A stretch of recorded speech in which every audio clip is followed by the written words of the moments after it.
Hello, and thank you for joining us. This is Health Matters on Channels Television. I am Mary Alale Yusuf. All over the world, there are more than 273 million confirmed cases of COVID-19. By Friday, December the 17th, the death toll was over 5.3 million. In Nigeria, there were more than 222,000 confirmed cases, and more than 211,000 people have recovered. The death toll is under 3,000. Globally, over 8.6 billion COVID-19 vaccines have been administered, while in Nigeria, more than 8.3 million people have got a first dose and over 4 million people are fully vaccinated. Now on to the topic for the day. Parents know to take a sick child to the hospital, hopefully. But extra pediatrician visits are important for children as they grow and develop to keep abreast of physical, emotional, and social development. Child health surveillance means having regular, scheduled visits to screen and assess children for any underlying condition from their infancy to adolescence to prevent disease and detect physical and developmental abnormalities. In essence, you take a healthy child for a checkup. With me in the studio is a consultant pediatrician and Chief Executive Officer, Outreach Group of Hospitals, Dr. Efumbo Dosekun. You're welcome to the show, ma'am. Thank you very much, Mary. Since these visits are scheduled or supposed to be scheduled, what are the best times or periods in the life of a child to go for his well-child investigations? This is a very important question, and I'll give you a very unusual answer. In more developed, and this is not a problem with resources, so I'm not going to say in less resource, because there are some countries that are less resourced than us, but have more structured health systems, and their health service delivery is more organized. Because the observations and questions you ask the parents of children about their kids when they are well has nothing to do with money. It's just organization. The only area that I would say might involve funding is the frequency, because you would need some staff to carry out these observations, or you might need some amount of technology. So I think it is only wise in a country like Nigeria, where there's so much stretch for our health funds, to do this mainly in the childhood, the neonatal and early childhood. Maybe up to 5? Readiness to school. Yes, so up to 5 years, sometimes up to 3.5 years. But the important thing is what platform, who should carry this out? It's not actually the pediatrician. That is not the cheapest way. It should be done at the primary care level. Primary care level? Yes, it's a primary care level surveillance. The only problem is that when a problem is detected, you refer to the second tier level. Okay. And the capacity of our second tier level, it's suboptimal when you come. I mean, it's not matching. There's a mismatch. Isn't every care level suboptimal in Nigeria? Well, it is, but I think because it is not so expensive to run a primary care system, it's organization and political will. And I think if we have a well-organized primary care level, we can infuse with our already existing system that's doing immunizations. Because I think we have worked very hard with our childhood immunizations, and we're doing, Yes, well. that one is quite established. Yes. So even though, I might add, yes, not everybody takes advantage of it. Yes. I mean, that again is our fault, because it is health, education, it is parenting programs during the antenatal period that may, apart from the general logistics of running and the cold chain, the training of the workers for the immunization, But I think we can be opportunistic. When the children are here for vaccines, we can do some observations, we can do some surveillance, we can do some training, we can weigh the children, we can give them a baby book. Every child should have a personal health record. That's what you call a baby book. Yes, a baby In those days, was it that green or yellow card that they gave us? When you give an immunization, you mark a box, Yes. then you put the next appointment on, Yes, so yes, that any it was a healthcare green card, worker yes. who sees that card Will knows know. exactly what your Yes, child has got. yes. So I think we need to make that book a bit more bulky. Let it have a bit more meaning. So in that book, there's a chart for us to tick as our children develop. There's somewhere that we can actually do the trend of the child's weight, so we'll know, is a child not growing well? There is that, but I don't think they used it well. They have this chart with some line going up, Yes. showing this is how your child ought to be growing at certain stages. I think in the end, many things are not done well because we are not strategic. I think it should be a national program, the whole history of preventative programs for children. Let's start from when the child is just born. Yes. First of all, should that birth Yes. take place in a primary health care center? Yes, we can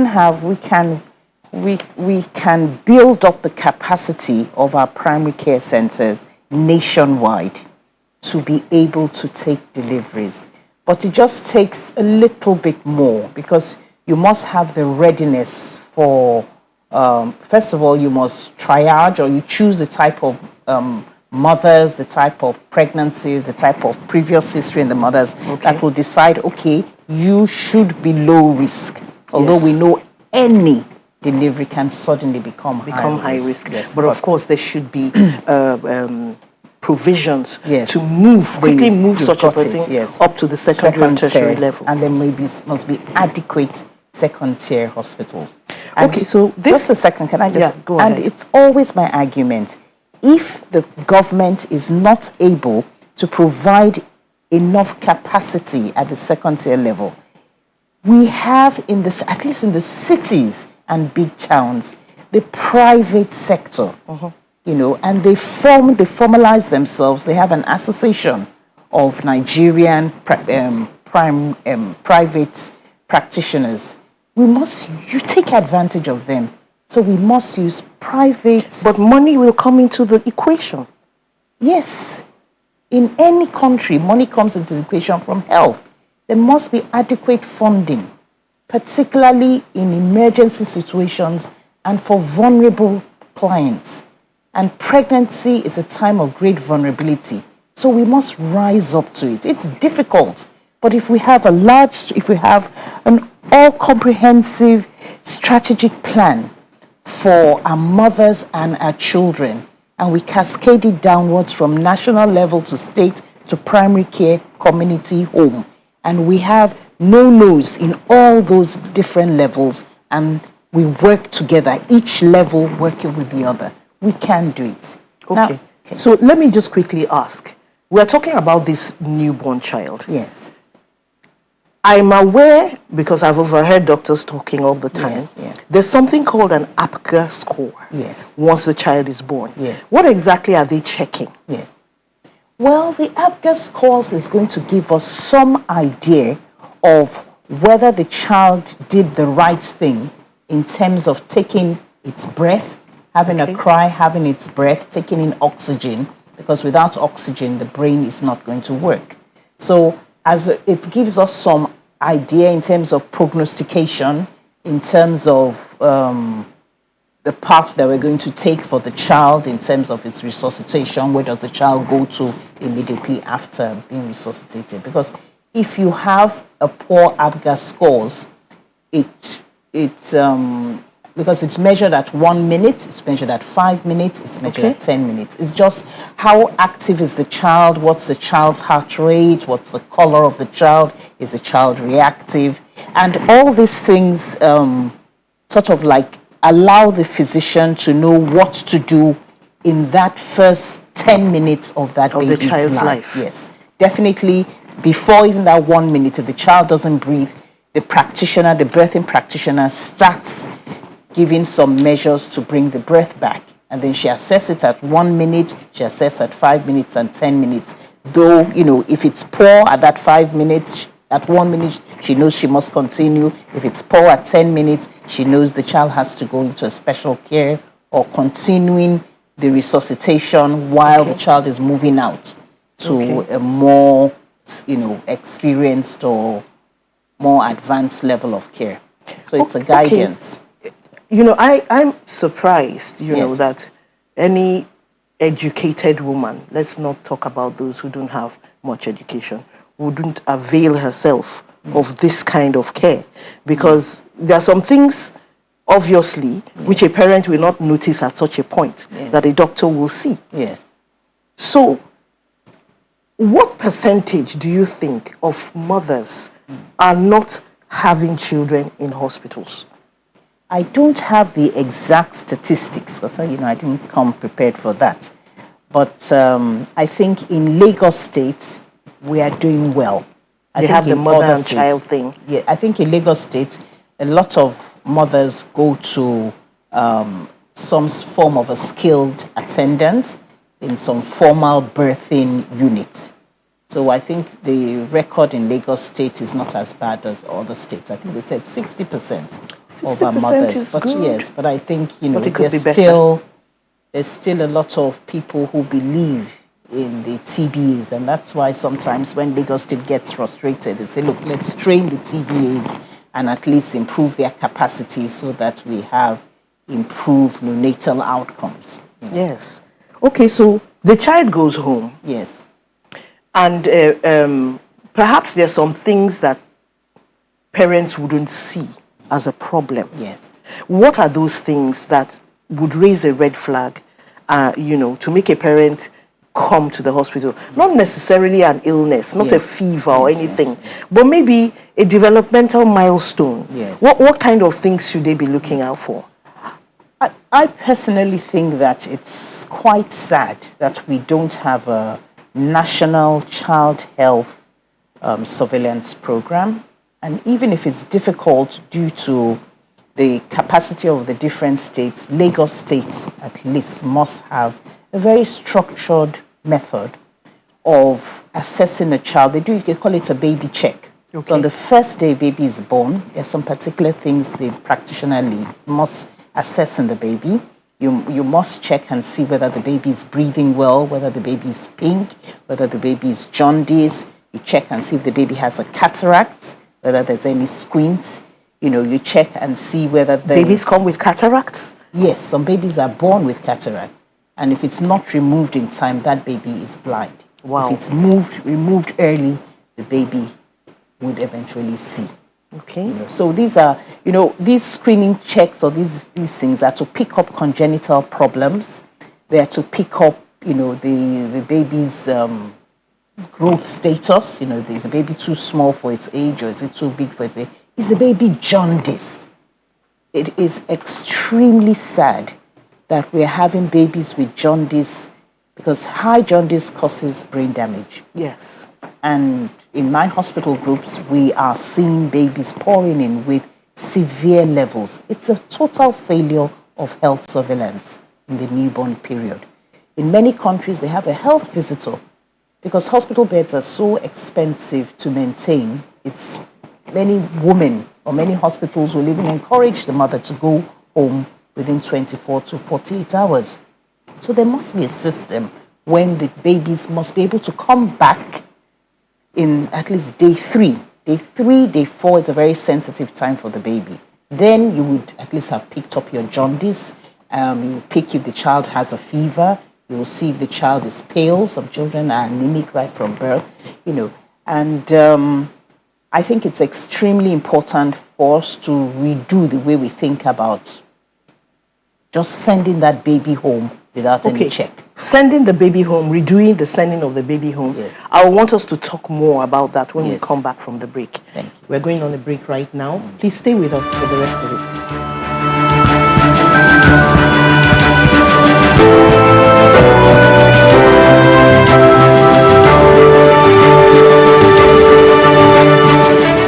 Welcome back. We're talking about child health surveillance. It's Health Matters on Channels Television. And this is your chance to call in and ask about child health surveillance. Anything that is confusing you about a baby. The number to call is 0056. Let me take that again. 005-468-3514. Please call if you have questions about child health surveillance while we continue the discussion. You were talking about rethinking how we send the child home or when we send the child home. Ideally, it should be day 3. And at the end of that day 3, you do your 3-day baby check.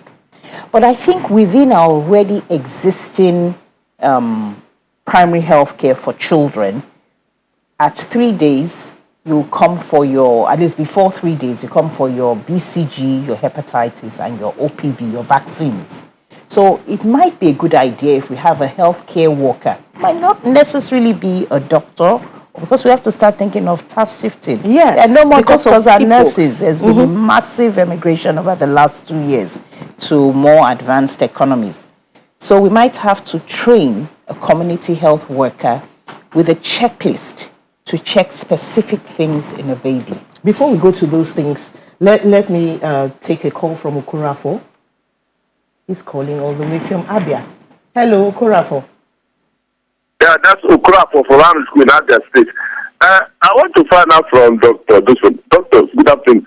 Now, doctor, what is the cause of a child born with jaundice? What must have caused such things? The child within 48 hours, he said the child has a jaundice. And secondly, now is Harmattan period. Newborn babies are being delivered this time around. What do you think parents will do in terms of bathing? Some people have said you don't need to bath the child now that it is a Harmattan period. What advice, as I talk about this surveillance, will you give the parents to handle this type of case or this type of issue? Should they be born now during this Harmattan period? Okurafo, that was a loaded one. 2 questions in one. Yes. So he's asking, why are children born with jaundice? Wow, that's really a loaded one, like you said. Children, you would find that 85% of children have mild jaundice. And that is because the liver, what gives you jaundice is something called bilirubin. Now, bilirubin is from the red blood cells in our blood. It is a breakdown product. Now, unfortunately, in an adult, the liver will just mop it up and change the quality of that yellow pigment to a pigment that can go out through the urine. Now, it goes through the intestinal tract, the biliary tract, intestine, and some of it goes through the urine. But this doesn't happen in a child? But in the babies, because the liver is immature, there may be a build-up. It's like it goes slow, but it eventually gets out of the body. Because that bilirubin, the first bilirubin that comes from our red blood cells, when it builds up and it's too high in the body, it destroys the brain. And then it destroys a part of the brain that is involved with movement. And that's why you have children have cerebral palsy. Okay. And they all come very stiff and Yes. not able to walk and not able to talk and have feeding difficulties.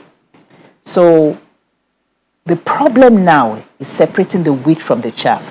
When do we know that it is mild? When most children have mild, and from it being severe. And that is why you can't use your eyes to judge. There must be a system within our primary care service where at that 3 days, there's a measurement of your bilirubin level. But for a parent, if you think your child is yellow, just you go must to the hospital. go to the hospital because we are dark-skinned. And So it our doesn't dark-skinned show. babies, yes. And a lot You know of what times, they told us? They told us in the hospital, Yes. don't put a yellow shirt on your child. Yes. So that you could see better the color of the child's skin. Yes, I think in the first week of life, you should always take your child out, because a lot of people just keep the child in a warm place in a dark corner in the room. Breastfeed, put the child back. So it's when you do the naming ceremony and they bring that child out into the sitting room where there's light and everything, somebody just observes and says, this baby is very yellow. Okay. And sometimes when you go to the hospital, if you go late to the hospital, it is too late for the brain. And the treatment for jaundice is so simple. It's so simple. It's light. It's just that phototherapy. light. So that's the treatment for moderate to severe jaundice. Also, within our public health advice, they started advising giving put in the early morning sun. Okay. Now, we must take that advice, with a pinch of salt. But let me quickly drop in Okura for second question at this point. Yes. This is cold weather. Yes. Maybe not a lot of sunshine and all that. Yes. So he's asking, how do you care for the child? Should you bathe the child? That some people are advising, don't bathe your child, it's too cold. No, I think we should give our babies the bath because it will keep them clean. But I don't think we should be obsessive in the method we use it. You can use what they call a top and a tail if the weather is cold, and use just like a washcloth. Yes, like a washcloth. If the weather is cold, because it is very important for us to keep our children warm, because that helps their metabolism.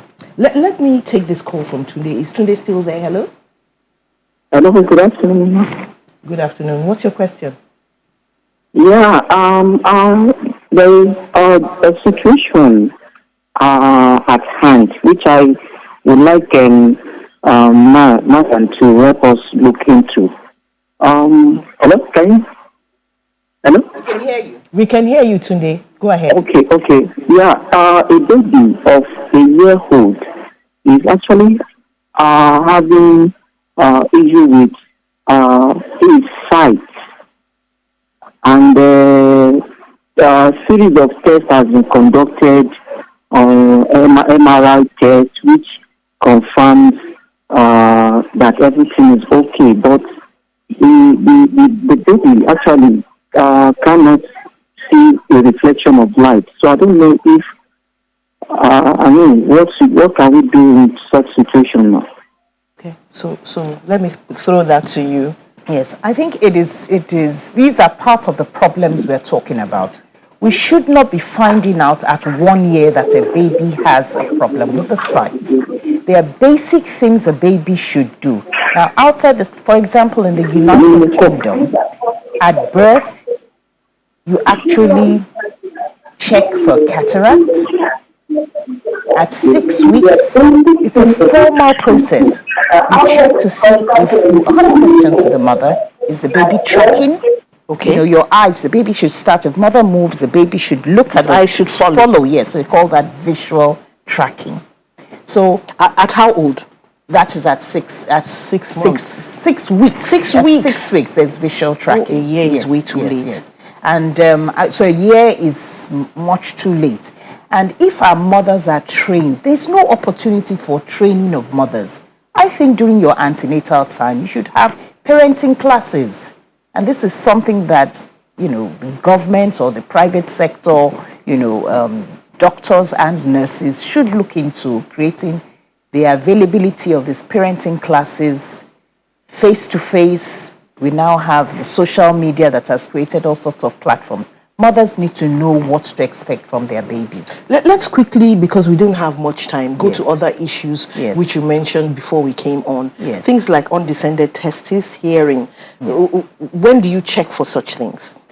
There should be a national program on neonatal hearing. Many countries have jumped onto it because the equipment now, you just put it in the ears, attach it to a machine, and it's like an ultrasound. Yes or no, it's not even like an ultrasound.